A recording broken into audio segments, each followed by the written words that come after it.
Makapit ito ang mga kamay niya.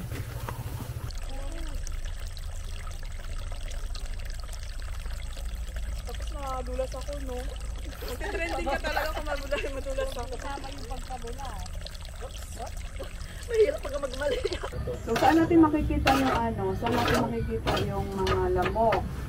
So pinamamahayan ng lamok na may dengue. So ayan po sa paso natin, may mga maraming halaman dyan. Yan po yung lababo. Ang lababo natin. So lumang mga bote po na naka-stack po siya, ha? Once na ito nakatihaya, dyan na yung tubig. So kailangan ito, yan tinan nyo, gumagalaw oh. Yan na yung mga kiti-kiti. Ayan ah. Diba? Kaya dapat itaob ito kasi para hindi mapamahayan ng lamok. Basabangan. Nanti.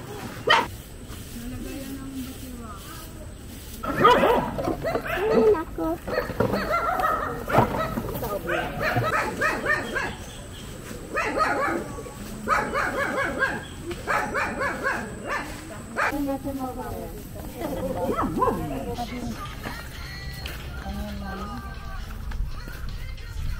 Ayan na. Apoy na. Apoy na ito. Apoy na. Ayan pa, dagdag mo pa mag-ano.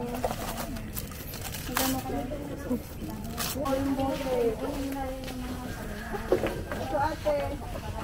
Maging pera pa siya. Ay, ako nga kapita ko. Taob lang, ma'am.